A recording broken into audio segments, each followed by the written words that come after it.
Good afternoon. It's Wednesday, the 28th of May, 2025, just after 1 o'clock. Welcome to UK Column News. I'm your host, Mike Robinson. Joining me today is my co-host, Charles Mallet, who'll be talking about food biosecurity, censorship from the UK Ministry of Defence, Starlink's expansion plans. We're also joined by researcher and activist Sandy Adams. She'll be discussing recent attempts to brainwash the people of Glastonbury and to turn the town into a World Heritage Site. And also with us is journalist and peace campaigner Vanessa Beeley, who's going to give latest analysis of the situation in Gaza, as well as the ongoing rebranding of terrorists in Syria, and particularly Jelani. Now, I'm going to a little bit on online safety shortly, but let's get started with King Charles in Canada yesterday, because he was in Canada yesterday for a quick visit to deliver the so-called speech from the throne. The Carney regime rolled out the red carpet and brought the carriage and throne out of mothballs to host the king, who was mainly there apparently as a reaction to Donald Trump's demands on Canada. Now, reasserting Canada's sovereignty is how many were putting it in their coverage of it. The speech from the throne is the equivalent of the King's Speech here in the UK, and it represents the state opening of Parliament. And in Canada, it's normally delivered by the Lieutenant Governor of Quebec. But as with the King's Speech here, the words aren't written by the King. They're written on his behalf, on behalf of the ruling regime, probably by a team of civil servants. But it's interesting, we never actually get to know who writes the actual words. So let's, however, listen to the first few words out of Charles' mouth when he delivered a speech yesterday. Honourable Senators, members of the House of Commons, it is with a deep sense of pride and pleasure that my wife and I join you here today as we witness Canadians coming together in a renewed sense of national pride, unity and hope. I would like to acknowledge that we are gathered on the unceded territory of the Algonquin and Anishinaabe people. This land acknowledgement is a recognition of shared history as a nation. While continuing to deepen my own understanding, it is my great hope that in each of your communities and collectively as a country, a path is found toward truth and reconciliation in both word and deed. Now, that's very interesting that he was asked to say those words, and perhaps embarrassing that he was asked to say those words, because the British royal family has questions to answer over the treatment of Indigenous children there. In 2022, when Charles visited Canada as Prince of Wales, he was reminded by Roseanne Archibald, the National Chief of the Assembly of First Nations, of the so-called national scandal. I would say it's much stronger. The national scandal doesn't go strong enough for this, of thousands of Indigenous children who died or were abused in the residential school system from the 19th century until as late as the 1970s. Now, in 2021, hundreds of human remains were discovered at former church-run schools, and these were all Anglican church-run schools. And as King, Charles is Supreme Governor. And despite the excuse of this being a largely ceremonial role, he carries the can effectively. So because the role, as I say, is described as largely ceremonial, there's an acknowledgement of at least part of the role. So I've completely messed that up. I've lost my thread there. But anyway, during that 2022 visit, Charles said, "We must find new ways to come to terms with the darker and more difficult aspects of the past, acknowledging, reconciling and striving to do better," and some of the same type of language being used in the speech from the throne then. But there's no apology. There's no apology then and no apology since. So if there's to be a renewed relationship with Indigenous peoples in Canada, maybe that would be a good place to start. But we should not forget that the abuse doesn't end with Indigenous people. Even the elites have been on the receiving end of it in Canada. And Prince Andrew's, quote, dear friend, Father Keith Gleed, a paedophile and Anglican priest who served as chaplain at the elite Lakefield College School between 1974 and 1980, this is something else that needs to be discussed. And Andrew himself met at Lakefield. They remained such good friends that Andrew invited the Reverend to both his 21st birthday party and to his wedding to Sarah Ferguson. And shortly before Gleed died of cancer in 2021, Andrew travelled to his hospital bed to say goodbye. And this was described at the time as surely a testament of true friendship. So then, of course, there's the issue of 100,000 children sent to Canada from UK orphanages to serve as farm workers and domestic servants. Well, you may ask, what's this got to do with Charles? Well, Bernardo's was responsible for much of the child trafficking at the time. And as the current patron, we'll just bring her on screen. If we look at who the current patron is, it is, of course, Queen Camilla, and before her, Queen Elizabeth. The royal family continues to occupy the monarchy, Charles. They continue to remain silent on the criminal actions effectively being done in their names if they're prepared to be patrons for these types of things, or they're prepared to consider certain people to be friends and so on. And I would, Charles, say that this silence has to be taken as consent at the very least, if not complicity.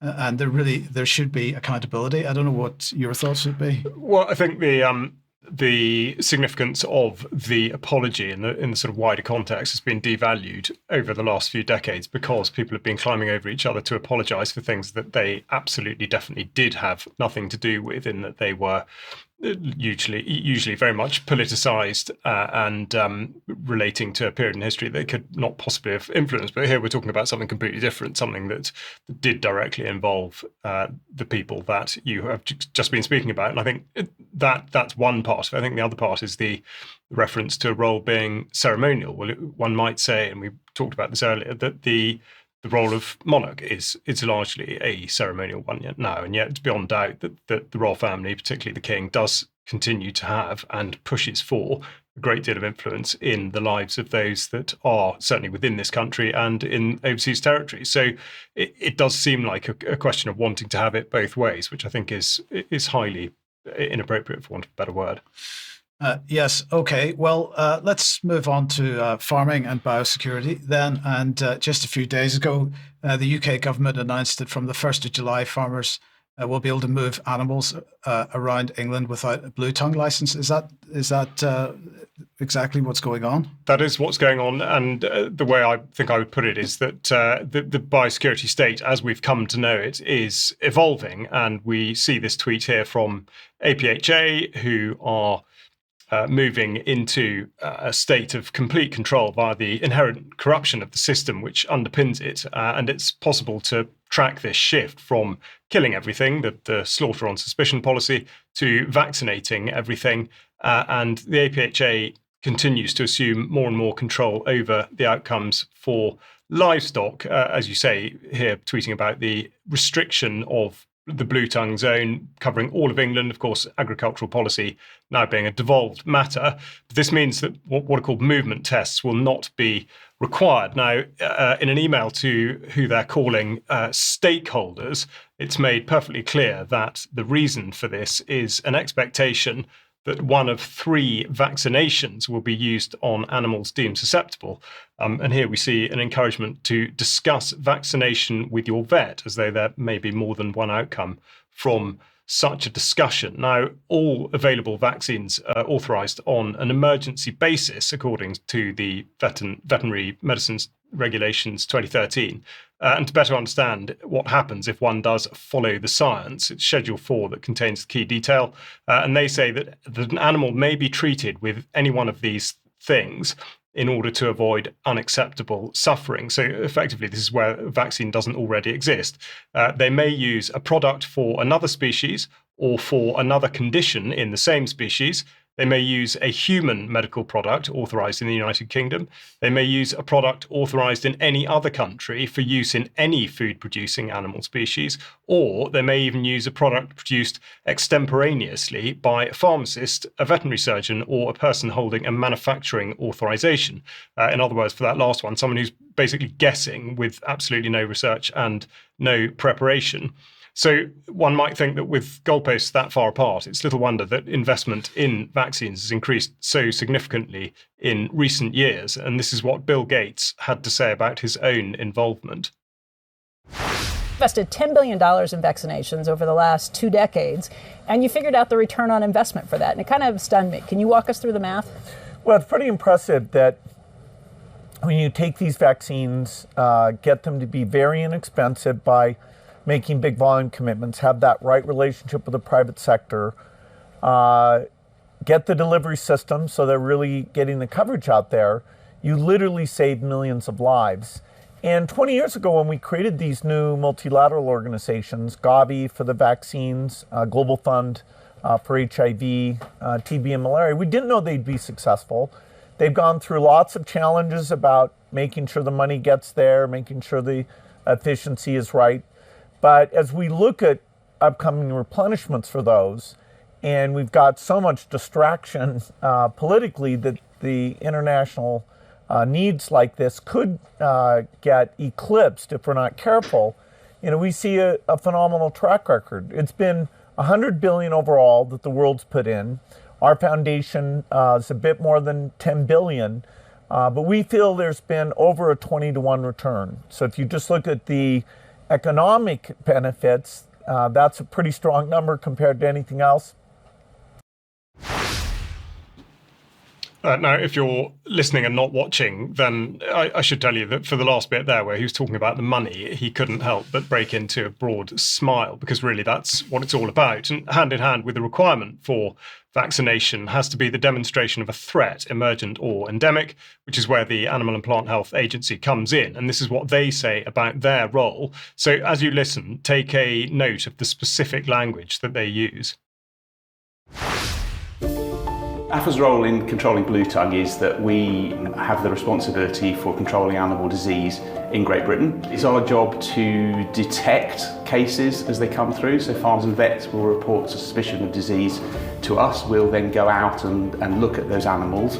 We'll take the samples, send them to Pirbright. They are the lead laboratory for Bluetongue. So the Pirbright Institute has a wide range of expertise, ranging from not only the laboratory testing aspect, but also around modelling of disease outbreaks, culicoidal surveillance, and really supporting disease control. So they're now really preparing ourselves for an outbreak later this year, spread by the culicoides midge, and is able to infect all known ruminant species, including cattle, sheep, goats, and camelids. There we go. Responsibility for controlling animal disease, he said, which is done via testing and the use of the lab at Pirbright. Now, that video was published last year, and it illustrates perfectly how the required outcome may be achieved. Funded in part by the government, the Pirbright Institute here boasts via the UK RI of combating animal disease, and they go on to crow about attracting international investment, citing a $5.5 million investment from the Bill and Melinda Gates Foundation back in 2019 to establish the Livestock Antibody Hub. This funding is channeled through the Biotechnology and Biological Sciences Research Council, a bit of a mouthful, the BBSRC.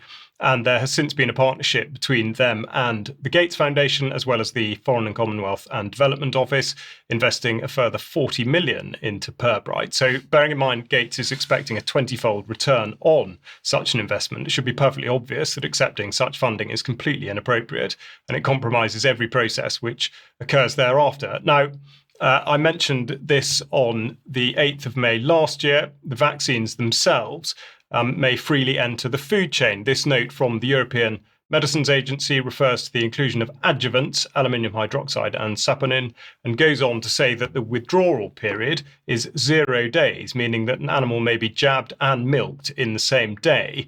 So bolstering the narrative is the 2023 Biological Security Strategy with a foreword from Oliver Dowden, in which he wrote that our world is increasingly vulnerable to biological threats with catastrophic impacts, whether it's another pandemic, a terrorist attack, or antimicrobial resistance. So it's the intimation that climate change is the ring to rule them all, and in each instance, the government is the answer.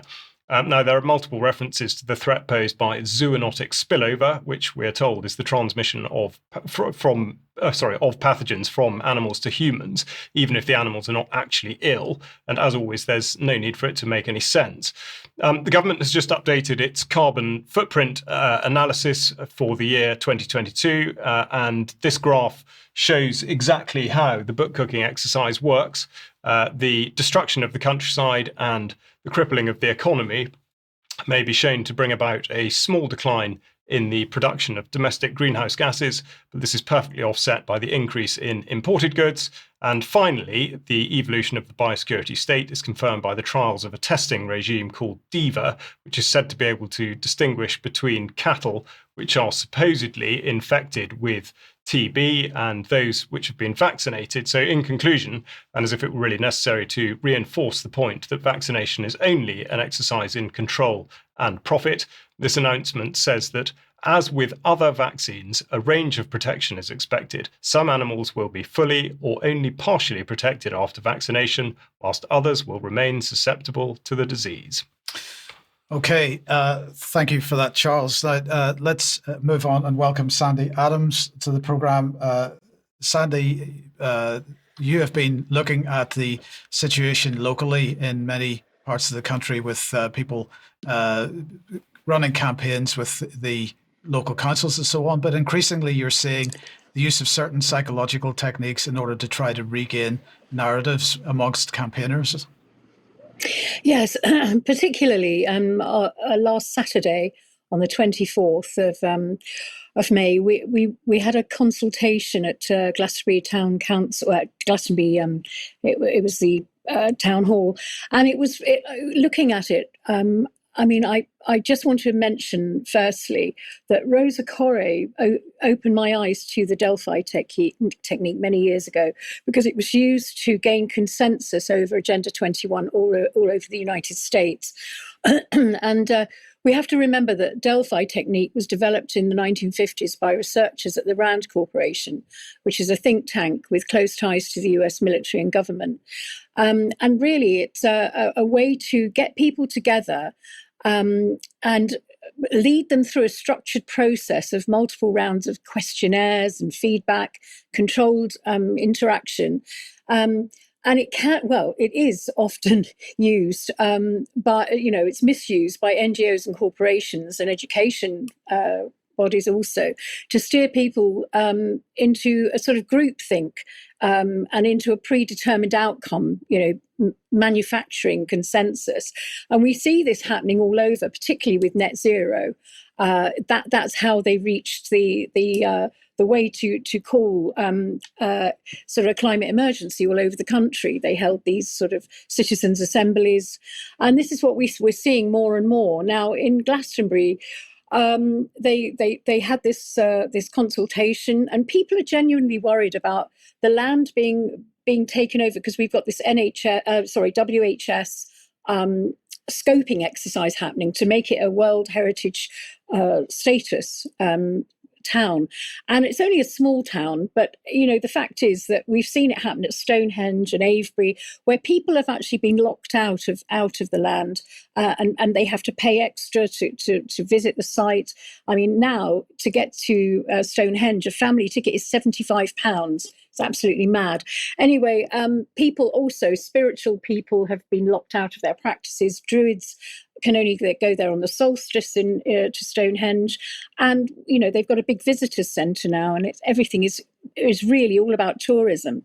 So I'll be talking about that a bit later, about what WHS means to sacred sites later on in the show.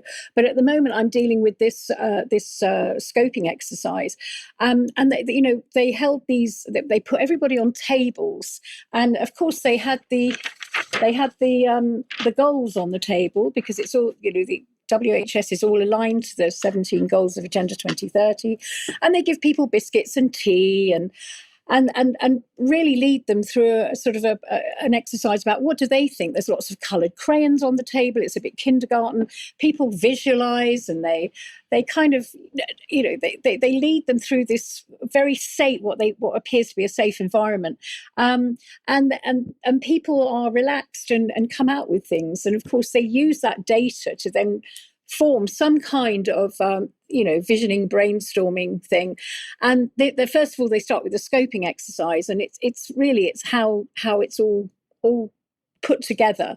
There's a scoping exercise, and then it goes on through other sort of levels, and then you've got the Delphi technique here. which it goes through right from the issue that they lead you through to get their solution. And it is all about manufacturing consensus and bringing people round and putting facilitators on every table so that they're led through this process. And it really is. I mean, what's unfortunate is by the end of it, I think we've got the last slide. I think is how you it's how you actually are led. And really, everybody's saying yes to everything, but in their heads they're going, actually, I don't want this, but they're too scared to say something because they want to conform. They want to conform. Can we go back to the previous slide? Sorry, I've jumped the gun a bit. The definition is a change in a person's behaviour or opinions as a result of real or imagined pressure from a person or group of people, and the dilemma of being a social animal, because actually, you want to keep your individuality, but you want to conform as well. And the establishment tends to like conformists better than non-conformists. So that's where we stand with all of that. Sandy, thank you for that. And as I say, we'll be covering more about World Heritage Sites a little bit more a little bit later in the program. Sorry, Vanessa, let me welcome you to the program.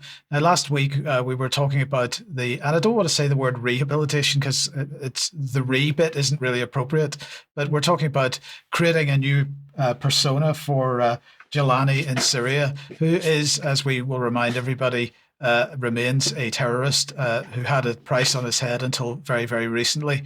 But last week you hinted at an NGO that I'm not sure that we had fully identified, but we seem to have now, or at least you have, I should say. Yes, and I would just say, Sandy, that sounds very much like gaslighting, textbook gaslighting, the Delphi program. Yes, we talked last week about effectively the grooming campaign, as I call it, Mike, of Jolani away from being ISIS, Al-Qaeda terrorist to being a legitimate political challenger for power in Syria. And we noted that a former ambassador from the US to Syria, Robert Ford, who was actually kicked out of Syria for inciting riots in 2011, was basically invited by a British NGO to basically put into motion this grooming of Jolani. And yes, I have discovered who it is. It's all written up in a new article at UK Column that was published yesterday, and I do recommend that everybody go and read it. There's an awful lot of detail in there. The Blair Bush project in Syria that brought Al-Qaeda to power. So who was the NGO that was responsible for inviting Robert Ford to meet with Jolani back in March 2023, but actually whose directors had allegedly met with Jolani back in 2021, which of course is when the PBS Frontline initial interview with the kind of suited and booted Jolani was published. The name is Intermediate. It was established in 2011, which is also interesting timing because, of course, that's when the regime change war against Syria began, backed by the US, the UK, Israel, Turkey, and the Arab Gulf states, to name a few. Who are the co-founders of Intermedia? Well, one of them is Jonathan Powell. And you'll be also interested to know that he was appointed as National Security Advisor to Keir Starmer literally weeks before the final fall of Damascus. So again, let's just check the timeline here. So in 2023, they invited Robert Ford to come to Idlib and meet with Jolani. 1 month prior to the fall of Damascus, Powell was taken from Intermedia and made National Security Advisor to Keir Starmer. Keir Starmer, of course, is known to be, for want of a better word, the protege of Tony Blair. I actually secured the name of the organization and the name of Jonathan Powell from sources inside Syria, but it was pretty quickly picked up by other media outlets, mostly regional, but this by The National, talking about Britain's influence spreads through New Syria as security chief meets post-Assad leaders. Now, this article in particular goes into a lot of depth about the complex built by UK intelligence in particular that waged the narrative media, charity organization war, including, of course, the formation of the White Helmets in 2013, the regime change war against Syria. So British intelligence is intrinsically embedded in the entire operation to overthrow the Syrian government. This also is an article in French media in the Figaro, written by a well-known French investigative journalist, Georges Malbruno, who wrote a book on the regime change war called The Path to Damascus.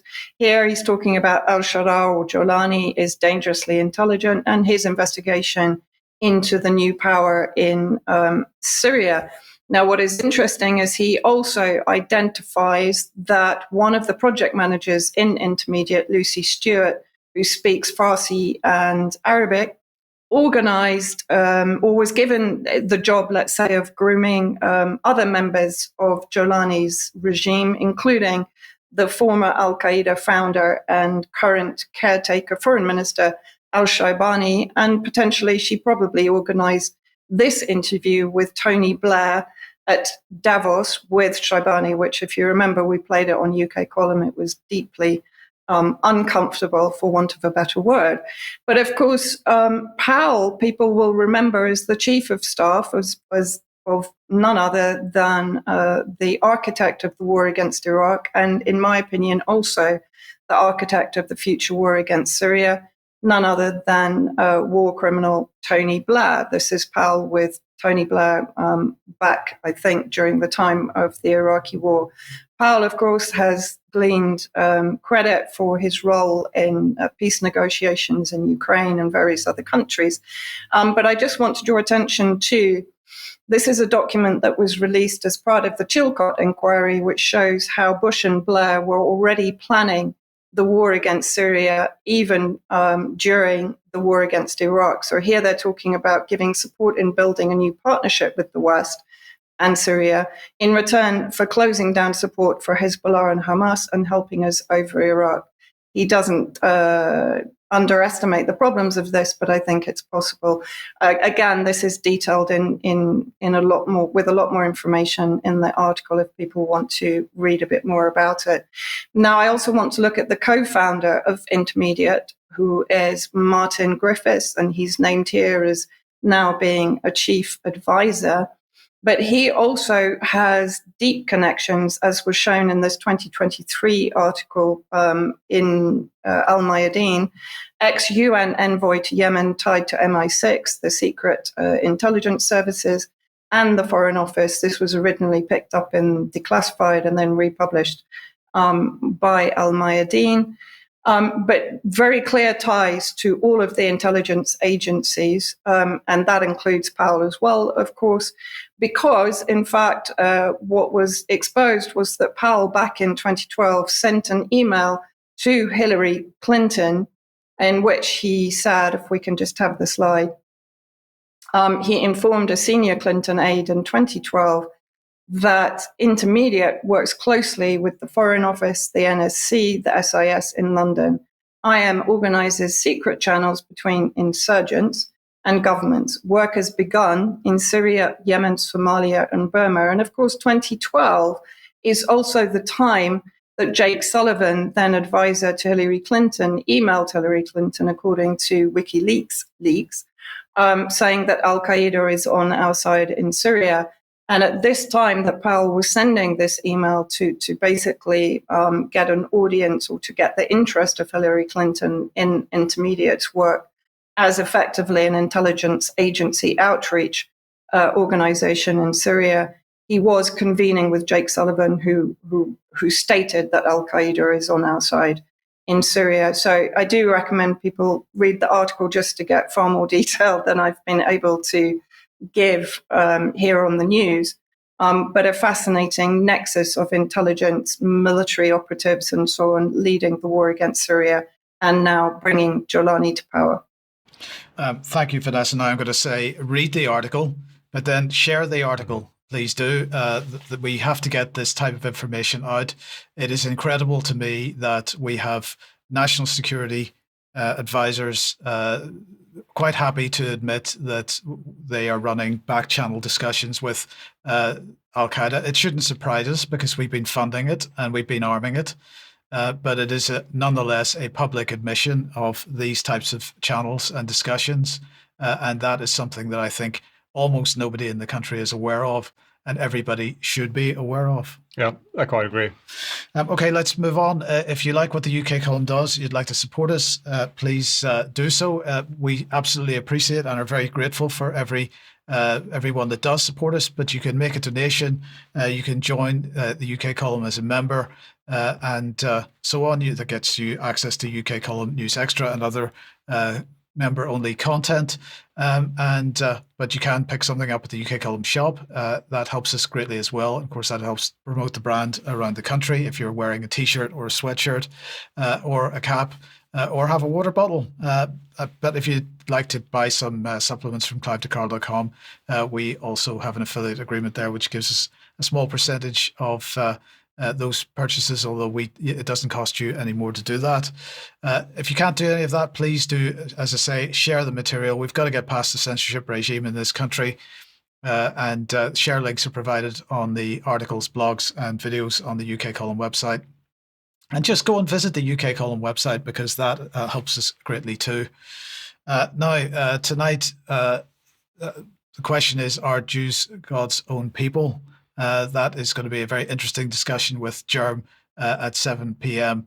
Are they God's chosen people, I should say, at 7 p.m. tonight on the usual live streams. So do watch that if you possibly can, and let people know that it's on as well. Tomorrow, the interview is with Linda Wharton.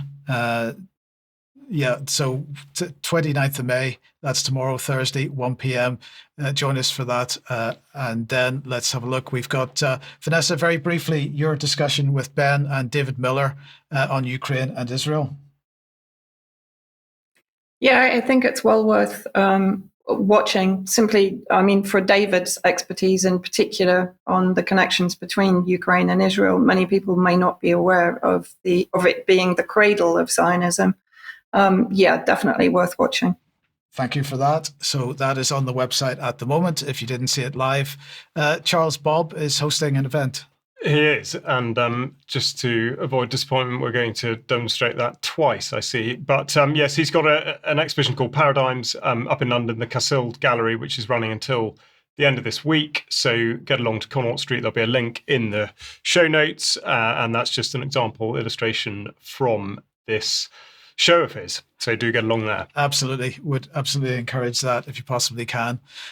Okay, let's come back to you, Charles. And, well, we've been talking about the recent allegations or the continuing allegations of SAS involvement in murders and so on in Afghanistan. What have you got? We have, absolutely. And this has been associated or linked to the reports that the government is bound to overturn legislation that was put in by the Conservative government concerning the Northern Ireland legislation, or at least going back to 2023.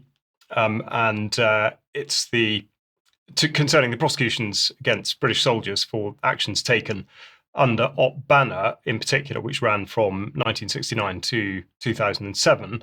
And the specific legislation was designed to prevent any further legal action from taking place. It was is called the Northern Ireland Troubles Legacy and Reconciliation Act 2023, something which current government plans to overturn. As I say, now, news of this government's plans have, for obvious reasons, been scrutinised by serving armed forces personnel and veterans alike. And to that end, many regimental headquarters and veterans associations have provided updates to their various distribution lists. And now, what would appear to be a significant step further into the domain of censorship, it's reported here by Sean Raymond in the Mail on Sunday that the Ministry of Defence has weighed in and ordered that such communications stop. Now, this is the second instance of MoD censorship reported on by UK column in recent weeks, the first being the case of the serving Royal Marine who had an online survey taken down after an MoD intervention before he was disciplined and then silenced. And now we have a petition to stop the change to the current legislation being sent round the houses, which is something that I can confirm personally. And this has been interpreted as being outside of the Army's scope of political neutrality. Now, the question is, does this constitute a fair interpretation of Queen's regulations, which govern conduct within the Army? And specifically, there is a prohibition on comment and the expression of views. And there may well have been instances of such, but the response has been a blanket one, which means that where the information has simply been passed, it is deemed to be politically controversial. Now, Queen's regulations describe a politically controversial topic as one which is, has been, or is clearly about to be a matter of controversy between political parties in this country. Now, it may be the case that such a topic falls into this categorization. That's not to say that any parties are necessarily guilty of comment or expression on the matter. And further, and for context, I think it's pertinent to consider the role of politics in the use of force, and hear from the Joint Services publication 398, which deals with the rules of engagement. We're reminded that rules of engagement are one of the key means by which political control is exercised over the use of force, and of ensuring that action taken by UK armed forces is lawful. Now, all of that calls into question the way in which the laws of armed conflict and international humanitarian law is interpreted. So the issue brought out by all of this is that of consistency, and not just in the UK.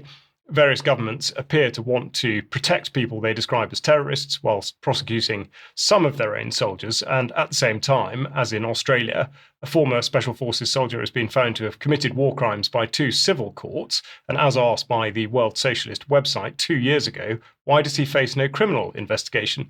So to conclude and highlight the level of disarray and plummeting morale, it's worth listening to the way in which Luke Pollard, currently Armed Forces Minister, plans to lure the young into active service. We inherited a broken recruitment system from the Conservatives. We promised to take steps to fix it, and we are. The largest pay increase in 20 years for those who serve, 35% pay increase for recruits, scrapped over 100 outdated medical practices, created a new direct entry cyber pathway, a conditional offer within 10 days of applying, and a training start date within 30 days. And we've announced a new tri-service recruitment scheme to attract the very best to our armed forces. Hardly words to inspire a generation, and I think plenty more to talk about in Extra. Absolutely. And related then to that, of course, is the issue of online safety, since we're talking about censorship. And Ofcom has commissioned what they call new qualitative research about mis and disinformation, exploring the ways to navigate and mitigate its impact. Now, the report was published by a consultancy called Varian, who Ben has covered extensively, or at least did cover extensively last year, I think in about 5 or 6 different UK column news programs. So if you'd like to search the UK column news archive, you can find out more about Varian themselves. Now, in Ofcom's blog post on this new report, they acknowledged that, quote, "It's important to be clear from the outset that misinformation is a subjective term. There are a range of ways that misinformation can be characterized, which makes it important to understand the wider context of people's attitudes and knowledge." Ofcom very much wants to bring the issue of misinformation and disinformation to the forefront of people's minds. The one we want to amplify here, they say, is making space in our family and social groups for civil society organizations and broadcasters and other news providers to talk about misinformation and disinformation. So they want to make media literacy, quotes, everyone's business. Online platforms, parents, educators, third sector organizations, providers of health and social care, professionals working with children, broadcasters, including public service broadcasters, and others, to realize the full potential of media literacy, they say, in the UK. Contributions and collaboration from all is essential. So they absolutely want fusion on this area. But the report itself, funded by Ofcom, it's perhaps no surprise then that regulation is seen as a major tool to deal with the problem. Regulation and what are described here as validation markers. So the model which they seem to be being imposed or being proposed here is that Ofcom uses regulation to drive people towards the regime narrative, while the likes of NewsGuard, there we go. Sorry, let's bring them back on. The likes of NewsGuard provides the so-called validation markers, and validation markers might be things like scores that a NewsGuard give about the trustworthiness and reliability of particular news outlets. In the meantime, Ofcom has published another blog post, you got a preview of it there, claiming that sports stars and pundits receive huge quantities of online hate, which risks their confidence in their careers and increases a feeling that they will decide to leave social media altogether. Poor souls is what I say. Surely the thing that people with a public profile need is a thicker skin, but since they don't have a thicker skin, instead we're going to see a much more stringent censorship regime. So that's all good stuff, isn't it? It is. Yes. Sandy, let me welcome you back to the program then, and let's talk a little bit more about UNESCO and United Nations and World Heritage Sites. Yes, I mean, obviously, my first slide here is really the fact that UNESCO really are the umbrella organisation for World Heritage. And I did pick up a couple of their things at this consultation, and they do have a policy document. And it's all integrated with the sustainable development perspective. And it's all tied up with, that they meet once a year. And they say they have World Heritage Site is a duty on the state party, and it is achieved through appropriate policies in the development plan of a local authority, and whose parts of are of a management plan. And I started looking at what state party means, and actually it's all about transferring the power from the people of an area into the state, into either their government or the United Nations, and how linked up they are with the WWF, which is quite concerning because the WWF has quite a history of colonialism, which I'll go into a little bit later. But really, what it means, a state party is a nation state that signed and ratified the World Heritage Convention. In this case, it means the United Kingdom government, but actually they are answerable to the United Nations at the end of the day. So they can do what they like. So really, unfortunately, what we've seen in certain World Heritage sites that have been taken over throughout the world, and particularly sacred sites, you've found the displacement of indigenous people. In Kenya, we found it. The Maasai in Africa. That they were accused in 2022 of violent removals and the destruction of homes and grazing bans to meet, conservation targets and tourism. I mean, this is just unbelievable what goes on, and it's all in the name of conservation. In Australia, in Uluru, the same thing has happened. Spiritual significance was sidelined in favour of international narratives and tourism, cultural tokenism versus genuine indigenous control. So it's happened in Nepal, it's happened in India. And when you look at the link between the WWF and they are linked. I mean, although they're different entities, all of their frameworks interlink. And we've got the founder members of the WWF. Of course, we've got we've got obviously Prince Philip and Prince Bernhard of the Netherlands and Julian Huxley. Now, all of these were eugenicists, colonialists, who actually were really, and two of them involved quite heavily in the Nazi Party. So we've got this real colonial thing going on, and it's interesting when Prince Philip died, Ruchir Sharma said he'd taken a keen interest in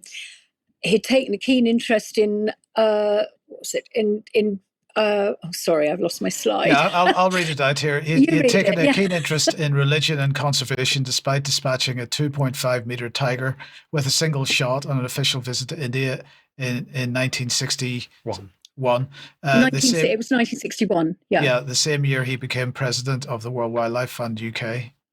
Yeah, and there is another slide of him with that tiger. in 1961, shot in Jaipur. Now, these people it really is about money. And the whole tourism thing with the WWF is all about financializing nature. This is what they're doing all over the world. And now we've got, the whole carbon thing intertwined with that, with the greenwashing. So we're seeing a land grab of massive proportions with WHS. Yeah. Yeah, and we shouldn't, Sandy, we shouldn't forget that, Prince Philip began the whole conservation part of this as far as the royal family is concerned. But Prince Charles, and now King Charles, has absolutely continued that legacy. And despite the fact that he said just prior to his coronation that he would be giving up the political activism, he absolutely has not given that up in any way, shape or form. Absolutely. Yeah. You got any thoughts? Yeah, I mean, I think this is it. It's tracing how far back it goes, but also the identification of the key part of it, which was money, and specifically other people's money. And we go back to the now King, then Prince of Wales, giving his address in Wales in 1970, talking about people effectively becoming fed up with the subject of what was then ecology. And saying that not only do they need a sort of buzzing PR campaign around it, but they also need to find a way in which to sling the bill around somebody else's neck. And here we are, 50 plus years on, and we see that is exactly what has been prosecuted. So it was very, very cleverly done, and continues to be so because, of course, the vast majority of people do and will go along with it. Yes. Now, I'm going to say thanks to Brian for sending me this video clip that we're going to watch a second through. But at the weekend on Sunday, Kemi Badenoch, the what we call her, the shadow prime minister, perhaps, I don't know, the certainly the leader of the Tory party, was on the Trevor Phillips program on Sky. And, well, I'm not going to introduce it much more than that. Let's just have a listen to what Phillips asked her and a short excerpt of what she had to say. Earlier this week, the Prime Minister joined with Mr. Macron and Mr. Carney in criticising Israel. Mr. Netanyahu responded by accusing him of supporting murderers, rapists, and baby killers. Was the Israeli leader right to say that? Well, I think the first thing to say on this issue is that if Hamas is praising your actions, you've probably done something wrong. What he has said, he sees this. People need to know where you stand. Yeah, but I've been very clear where I stand. Hamas is a terrorist group. They are not our friends. I'm talking about what you think about the Israelis' Yes, but it's all related. Who funds Hamas? Iran. An enemy of this country. An enemy of this country. Israel is fighting a proxy war on behalf of the UK, just like Ukraine is on behalf of the West of Western Europe against Russia. So here was apparently an open public acknowledgement from a key senior politician that the UK, two of the key wars taking place at the moment are being pursued on behalf of the UK as proxy wars. I haven't heard any such public acknowledgement like that before. I think it's a pretty incredible statement. It hasn't had any particular coverage as far as I've seen in mainstream press. What are your thoughts?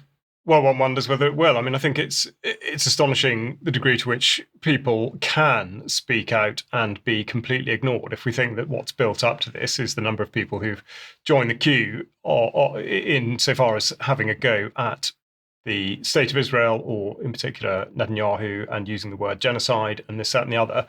So a lot of words coming out there, but in actual fact, very, very few or no actions whatsoever. So it's all very well for her to sit there in opposition, supposed opposition, and say something like this. But what can she do about it? Who will she influence in saying it? But no, I mean, I'm sure that her comments will be suppressed as far as they can possibly be. Yeah, Vanessa, I don't know whether you've seen that clip already, but I'd be interested in your thoughts. Yeah, I had seen it on mostly on Telegram, as you say. It hasn't, unsurprisingly, been picked up by mainstream media at all, because that would necessitate their investigation into the claim a little bit more, and of course they don't want to do that. But I think, there's a lot of truth in what she said, for sure.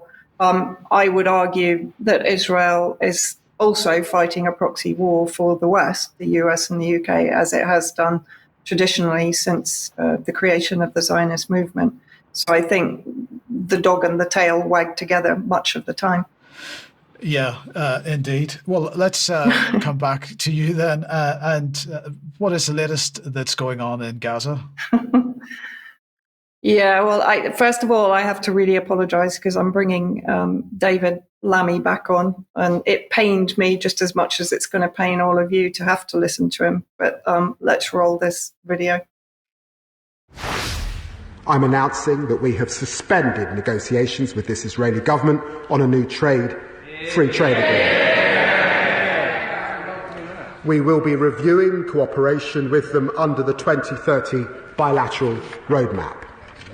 Netanyahu's government's actions have made this necessary.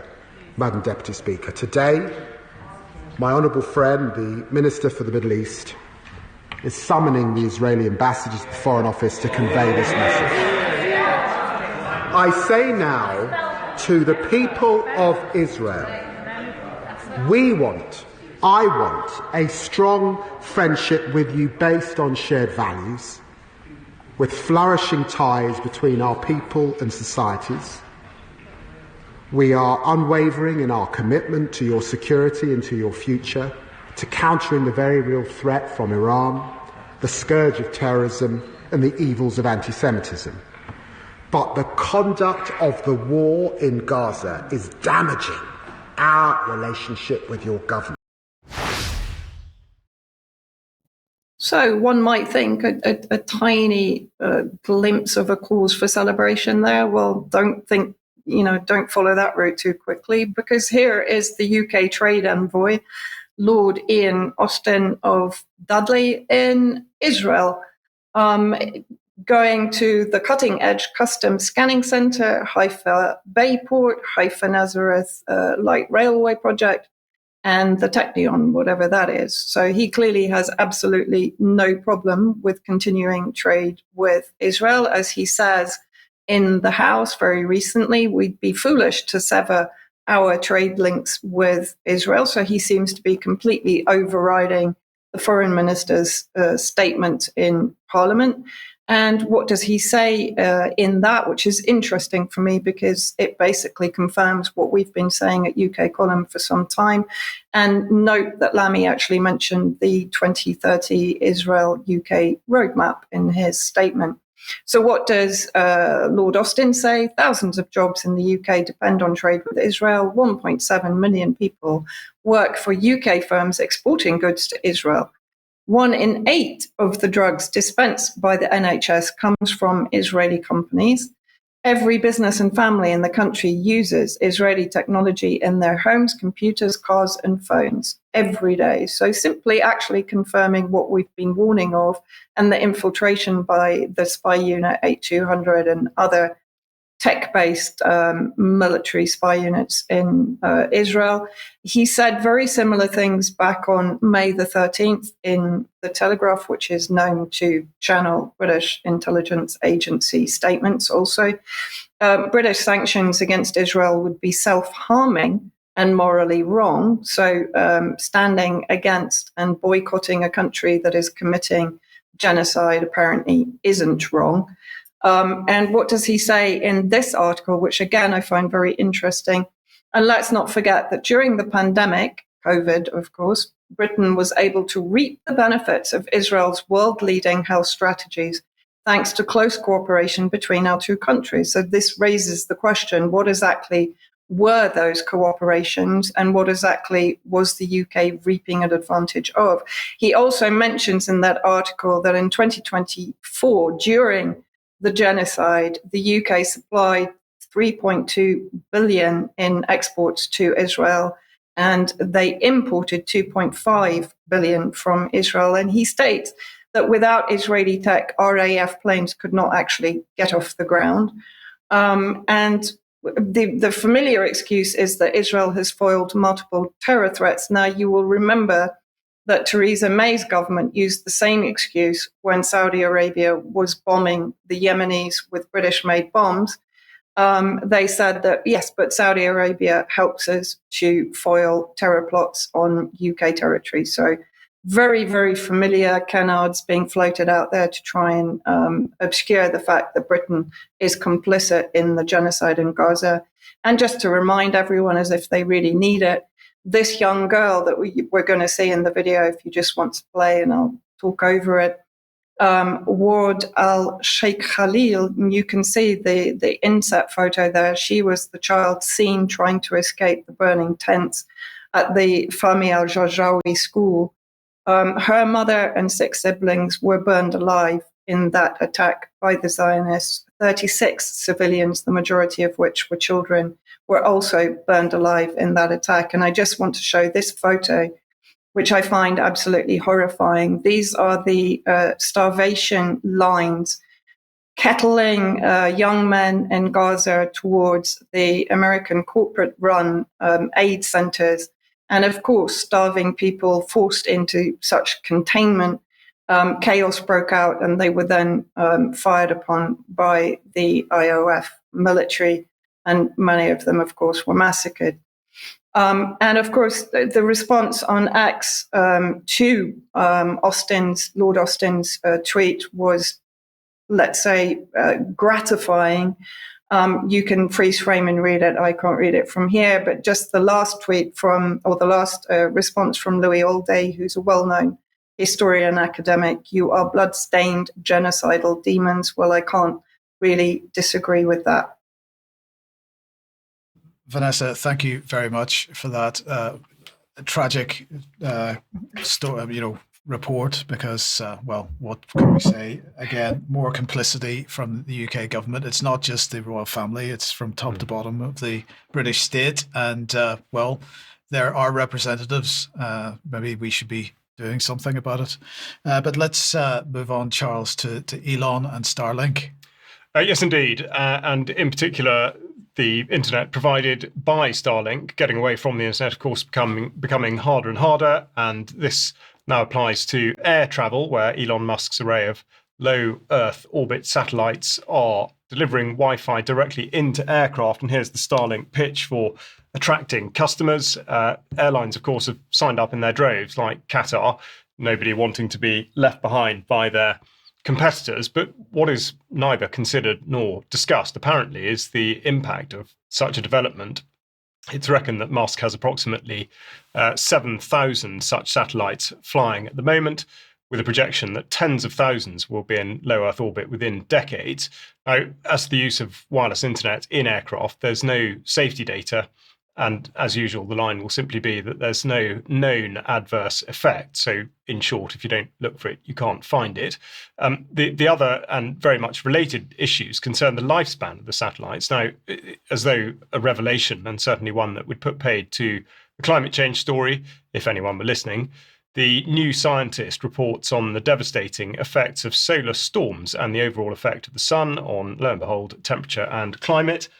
We're in a period described as a solar maximum, or at least have been recently, a term almost guaranteed to be omitted by any so-called climate scientists.